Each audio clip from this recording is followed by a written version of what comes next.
Hey everybody, welcome back to Record-ology. Where in the world am I? And what is this behemoth behind me?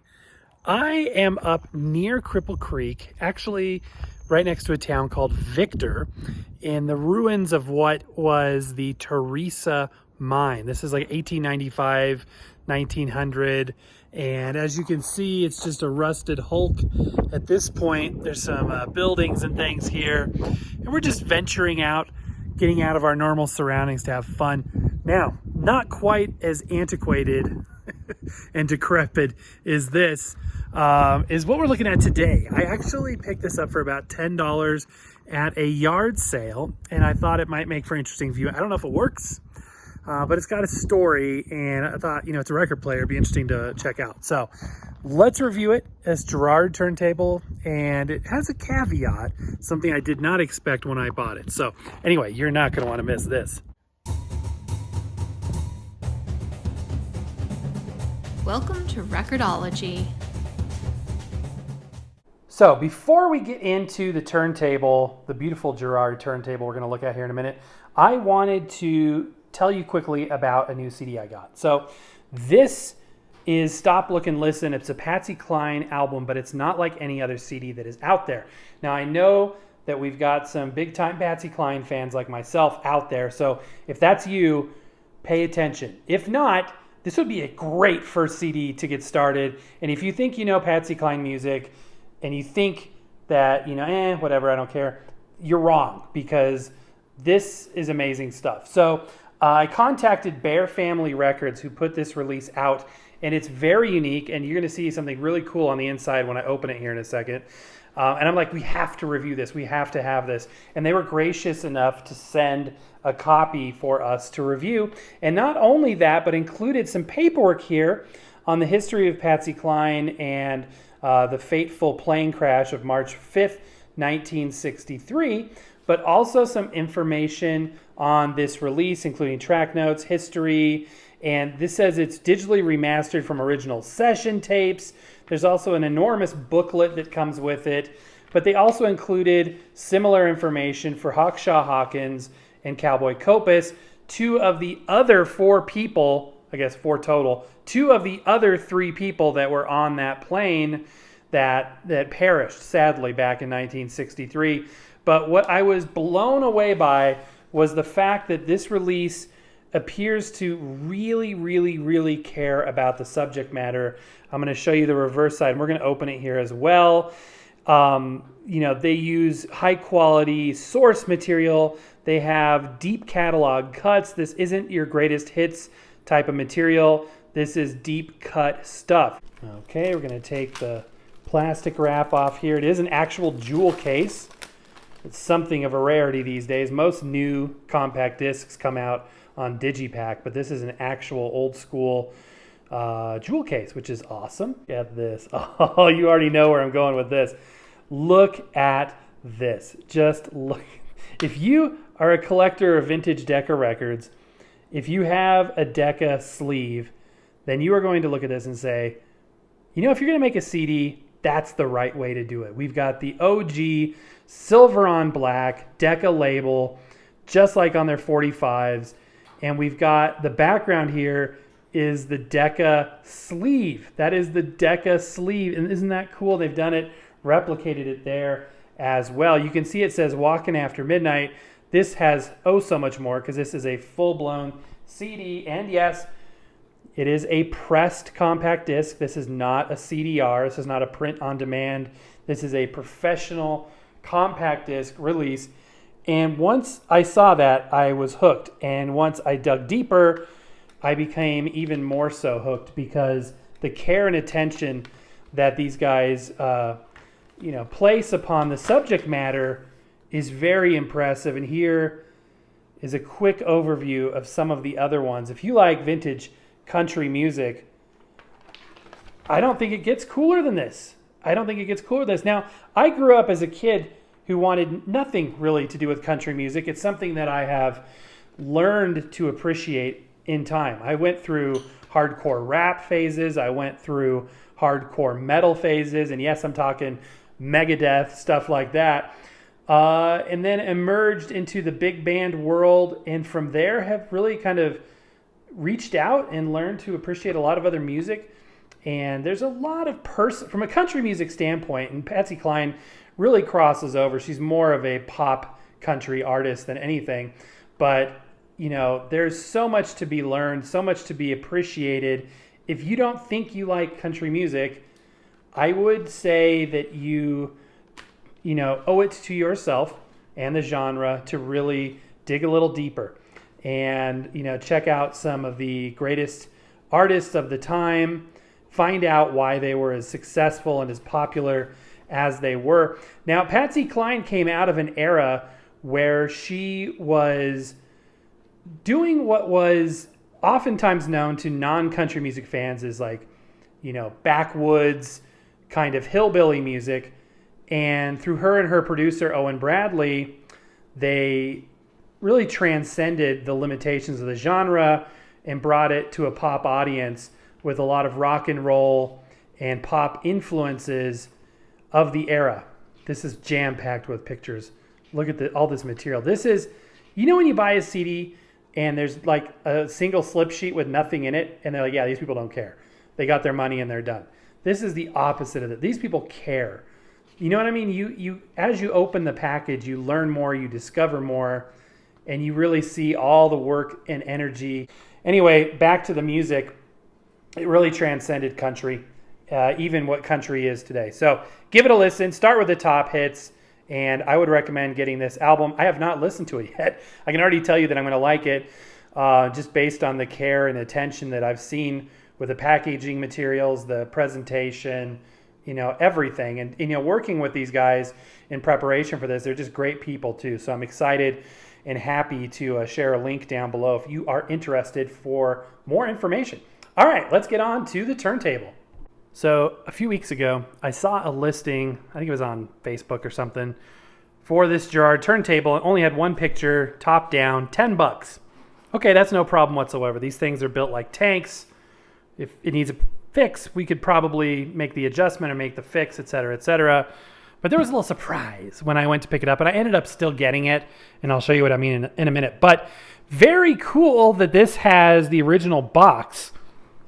And I love the fact that it has all the tattered tape on there and everything still. These were made in Great Britain. So, this is a luxury item. For people in the UK, you may not know this, but if something's from the UK and it's here in the United States, it's immediately high class. It just is that way. So yeah, Plessy Consumer Products, Model 82, Garrard, world's finest, in this amazing vintage box. So let us have a look inside. What do we see next? Do not lift by pickup arm. Can you imagine? Okay, sounds good. We'll grab the tone arm and pull it out. Remove accessories, etc., etc., etc. Warning sign here. This is the red flag. I didn't even see this when I picked it up. For fitting instructions. What could they possibly... Okay, so we've got, a garage sale turntable here. This is what I saw in the picture. I'm like, okay, cool. Sounds good. Let's do this thing. And, didn't think anything of it. The stylus is sitting there on the thing, and, it's what you would expect. It's what you'd expect. So what we're going to do, we're going to take this out. We're going to look at it. We're going to give it a review. We're going to attempt to make it work. No guarantees, but, let's see how we get on. So I get it home, and I'm like, great. Lift it up, and immediately I feel something. I feel that this is a very thin turntable. Why is it so thin? Well, let's go ahead and get the box out of the way and set it down here. You guys figured this out yet? Have you figured out the problem? It smells like old electronics. It has that smell of old metal. Let's flip it on its side. Oopsie poopsie. That's right, my friends. This is out of a console. So yes, this is not a freestanding turntable. Well, it can be. You can put it in a custom-made wood box. You can, modify it somehow to work, in a various types of wood cabinet designs. But this came out of a console system, one of those big stereo consoles that looks like this, kind of a thing. And I don't have that, and I don't want that. If you've been with us for some time on this channel, you will have likely heard me use the phrase electromechanical. This is the essence of electromechanical. In this case, emphasis on a mechanical and less emphasis on electro. Essentially, this is a device that uses electricity, and mechanical means for spinning the record, playing the record, etc., which, you know, you don't see circuit boards here, right? What we're seeing here are cogs and gears and wheels, camshafts, etc. We're not seeing circuit boards, and I'm going to explain why in a minute. Also, if your first thought was, this looks like a clock, you're not far off, because that's my first thought when I see these types of turntables as well. Very similar to a dual. Very similar to a dual. It's a lot going on under the platter, under the plinth. In terms of electronics, you've got the transducer, which is the cartridge, the wires coming out of the tone arm and the cartridge and going into the RCA jacks. By the way, I do like these old style turntables, how you can just unplug and replace the RCA wire if you want to upgrade that. That's a quick fix. But there's no circuit board. There's no preamp. We're going to need a preamp. Also, you'll notice that big metallic cam wheel right there. You'll see a couple plastic parts, specifically the pegs and arms that run through different parts of the cam gear. But the actual wheel itself is metal. So we've seen a lot of those LP60 automatic type of mechanisms where that's a big white piece of plastic. A tribute to the quality here is the fact that there is very little plastic and a lot of metal. The motor is no exception. We have a monstrous Garrard Series 2 AC synchronous motor. So that is leaps and bounds above a regular DC motor. I have it flipped upside down now from the previous angle. So as you can see, those tone arm wires go right into that little board, which is basically facilitating the RCA plugs. And on the other end of this cable, you would plug it into a preamp. But take a look at the intricacy of all of these metal parts, everything that is required to automatically play your record. Isn't this fantastic? Just a behemoth, an absolute behemoth. And down here in the corners, you'll see these springs. Here's another one over here.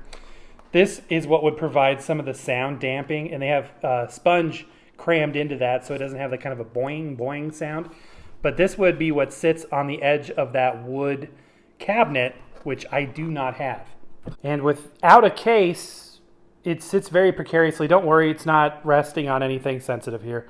We're going to have to jerry-rig some sort of temporary way to hold it in position, but I wanted to kind of show you some of the features, talk about the appearance, the design. It's a very unique turntable, and it'd be cool if we can get this thing working. So we're going to try. So this is going to be an idler drive turntable, which is typical for vintage turntables of this era.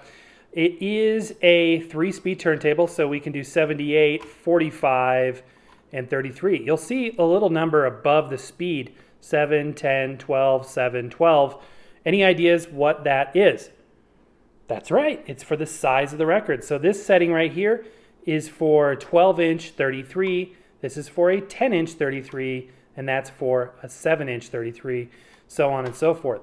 So this is like a kind of a thick piece of acrylic with a knurled edge on the side there. And that's cool. I'm sure that was kind of futuristic and pretty advanced looking for the time. So we have some familiar automatic functionality here. We've got these chrome colored paddle switches. We've got auto and stop, start, manual off, on, cue play, lift. Every time I see a new automatic, I find myself having to relearn how this particular one works. Right here we've got a head shell, and if we peek under there, I can see it's a Shure cartridge. I'm not sure exactly which one. I do have replacements available, so that's good. So it has a very tall M44E from Shure, and the cantilever and stylus are completely gone. Interesting latch up here, M and A. I'm guessing manual and automatic. There seems to be no resistance on that switch, so I'll have to play around with that. If we rotate this a bit, you'll see that we should be able to mount any cartridge we want to this. So I'm not sure if I'll put my other Shure cartridge on here or try for something else just for testing purposes. Okay, so there's a lot on this turntable that I'm not even sure about, so you'll have to forgive me for my ignorance. Interesting that they have these markings which appear to be length markings on the tone arm itself. I love the design, how it goes straight right over the head shell. My first thought was, is this adjustable then? You can like adjust the overhang and adjust the distance and the length of the tone arm.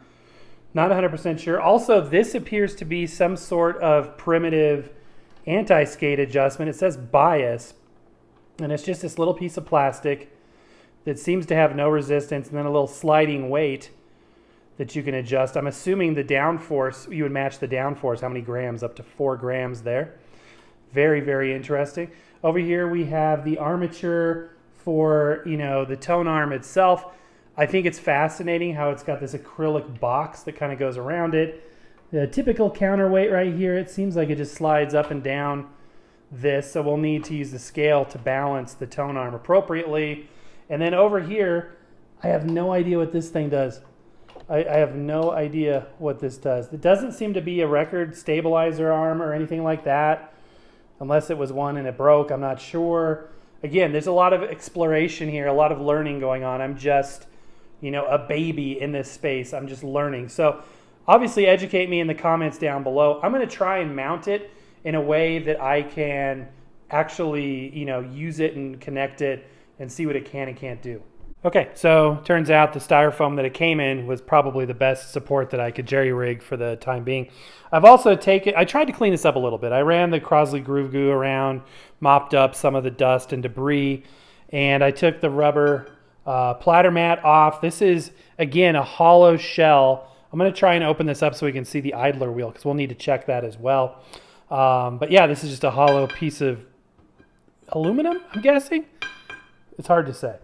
The cartridge, like I said, was hosed. Here's a picture, or here's a picture. Here's a shot of the cartridge. I just so happen to have a very similar cartridge on my Glenburn automatic, so we're going to just swap it out rather than try and hook up a new style or a new cartridge altogether. I'm just going to put a new stylus in. So, in fact, I'm going to hold off on that until we're ready to play, because this thing likes to jump over, and I also need to apply the proper amount of downforce. But what I want to do next is I want to take off this platter, because with these idler drive turntables, we need to make sure that the idler itself is in good condition. So there's a little clip on here. I'm going to remove that off camera, and we're going to go ahead and see if we can get this thing open. That came off easier than I thought. It's kind of like a circlip or an E-clip, but it was easy to remove. So let's go ahead and see if we can lift the platter off, which it seems like we can. And let's look underneath. A lot of debris. We'll mop that up. Here's the bottom side of the platter. You can see a commonality with automatic turntables. They always have this gear kind of built into the spindle hole. And that is because the position of the rotation of the platter is part of what's going to drive the automatic functionality. So yeah, there's another shot of it. My first priority is to look at the wheel. So let's go ahead and look at the idler drive wheel itself. The good news is that it stays in a neutral position when it's not in use. Oh yeah, that's still flexible. That's still got some tack to it. You'll see another E-clip right there. You could take that off to easily replace this. And the essence of how this works is the motor is going to be spinning a drive shaft, and this idler wheel is going to make contact with that drive shaft at various points along the way. You'll see different stepped sizes of that drive shaft. And why that's important is the geometry of the size here as it relates to this is going to impact the speed as we experience it with the platter rotation. So when this is put into position, so right now it's at 12-inch 33. If I move it out of the way, we're going to put it up to 7-inch. You can see it pop to a different spot on that drive shaft there. And so it's, depending on the size of where it's touching here, that's going to change the speed, because the motor is going to spin one speed and one speed only. And then the other side of this is spinning the hollow inside of the platter itself. Okay, I put the appropriate amount of tracking force on here. This definitely is the anti-skate, because if I push down on that lightly, I can feel it pulling the tone arm back to home base. So, okay, This is a little wet because I was washing it. I'm going to go ahead and plug it in, and we're going to put a record. I got just a test record here. This is Meal's telegraphic transmission device. A nice thick pressing. Yes, it's dusty, but it should serve its function well. Yeah, let me go ahead and plug this in. Here we go. Let's see what happens. Yep, comes to life. It's in the middle of its cycle. No big surprise. And it wants to drop the tone arm, and it seems to be working okay. I didn't even look at my positioning here on these switches. So the tone arm has been dropped. The needle is playing. I do see a bit of an issue. This might not be the exact stylus that I should have because the back of the cartridge is riding very, very low. So there are different versions of these Shure stylus replacements where that shaft is at different angles. This one is pretty flat, as you can tell. So the one I put in there may have a slight angle, which means that it's not touching the record at the right perfect angle. But again, this is testing purpose stuff. This is okay. Let's press lift. And what happens? Does that just literally lift? It didn't seem to do anything. It kind of gives it a little bit of a skip there, but not enough to lift it off the record. It doesn't want to go into Q play mode. It's an on position down here. What if I put it to manual off? So that just means that it's in manual mode, I presume. And if I rotate over here, it's not going to start playing automatically. I'm going to have to press on. Now will it automatically play at that point? Or do I need to cue it? It would appear as though I need to cue it now. And then I can put it over there. Okay. Manual/off mode again. So we've got auto stop up there and start. So if I press start, it should do a complete automatic start cycle. So, and with these switches, you really don't want to force them. Interesting crinkling sounds. You really don't want to force these switches. It's not a muscle thing. These are very gentle. These are using all the gears and things underneath to articulate different functionality. They're not designed to be forced in any way. I think something must be rubbing against the styrofoam. Okay, and then it's going back in. Let's take a look underneath the platter while this is all happening and see what it looks like. Should be able to bring that home manually. Okay, kind of an interesting angle. I'm going to go ahead and start automatic play. As you can see, that camshaft rotates, brings the tone arm over. Really cool. That's neat to see. I think that's really, really awesome. And then if I stop it, it'll rotate that cam again. You can see all of these gears and levers, this mechanical wonder doing its thing. Very, very cool. Okay, so let's test the ability for it to return home by itself. Let's send that into the run out groove. And yeah, brings it home. I mean, it seems like it works fine. Okay, so it's in repeat mode, but you get the idea. Okay, so we lost our light, but that's not necessarily a bad thing because with my big, bold ring light, we're able to really get a good reference when using a strobe mat. So I thought we would cycle through 3 speeds and see how accurate it does at getting that speed and maintaining that speed. So we'll be looking at these 3 bands right here. This one will be 33, this one will be 45, and that one will be 78. So let me get a little bit closer and we'll give it a spin. Okay, so again, we'll be looking right here for 33, right here for 45, and right there for 78. Let's start by spinning it at 33 RPM. Comes up to speed nice and fast. These idler drive turntables have good torque. Now you'll see those lines dancing a little bit to the left there. That indicates that it is spinning a little bit fast, but that's a good thing because once the stylus hits the surface of the record, it'll slow it down a tad. All right, I am going to stop this. I don't know if I should change speeds while it's spinning. So what I'm going to do is I'm going to stop it. I'm going to switch it to 45, and I'm going to start it again. So it'll be that middle ring, and same thing. It's pretty dang accurate. That is very accurate. All right, now we're going to be looking at 78 RPM, which is that back row. And here we go. Maybe. Nothing happens. If I put it back to 45, it starts right up and stops. But if I switch it to 78, nothing. So I'm not sure why 78 is not working on this turntable. There could be a variety of factors that play into that. Let's go ahead and give it a sound test. This is just a very cursory sound test. Again, I'm not going to do a direct feed. I'm just going to use one of my test records. I'm going to use a little Bluetooth speaker, and I'm going to use the Crosley C10 preamp, no, P10 preamp, which is a very basic but, eminently functional preamp.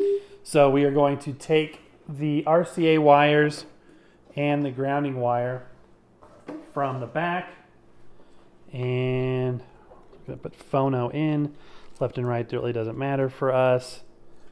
The grounding wire is just going to go under this post right here. All right. Enthusiast, not an expert. The more you watch, the more you realize how true it is. Now, on the other end of this, I'm going to be using an RCA cable that has an 1/8" connection to connect into my speaker.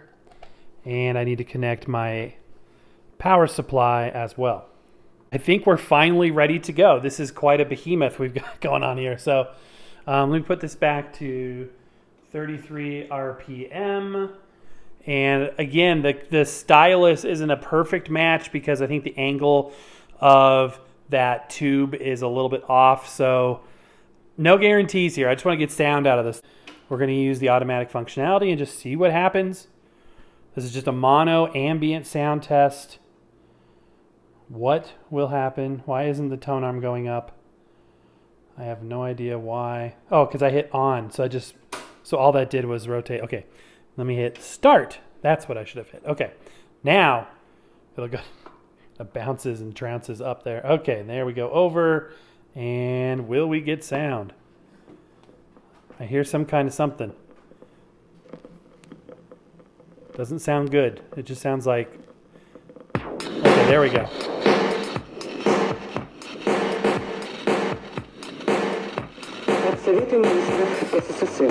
An official announcement from the Council of Ministers. There has been an accident at the Turntable atomic power station. One of the atomic reactors was damaged. The consequences of the accident are being taken it works. care of. Help is being given to the victims of the accident. A government commission has been set up.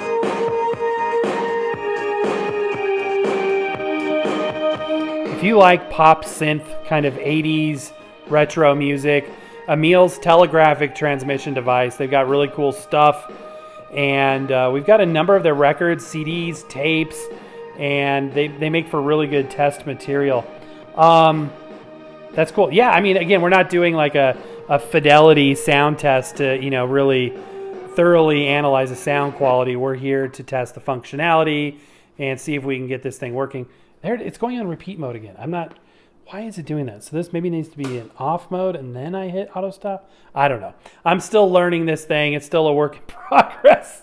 This was definitely a rough, very cursory first attempt just to get it working. And except for 78 RPM, it seems like it works fine. I'm still getting used to the functionality a little bit, et cetera, et cetera. But it's pretty cool. And I hope you enjoyed looking at it too. All right, my friends, that's going to do it for today. This has been a heck of a hike. Let me spin around here. Look at this contraption. All of this dates back to the 1890s, early 1900s. And to this day, if I go back here, you'll see on this ridge behind me, modern mining operation. They're actually, Newmont Mining still owns a lot of this land, and it's still being mined. There's these giant dump trucks the size of houses going along that ridge even as we speak, and then juxtaposed to this history behind me, just absolutely amazing. The elevation here is about 11,000 feet we're estimating.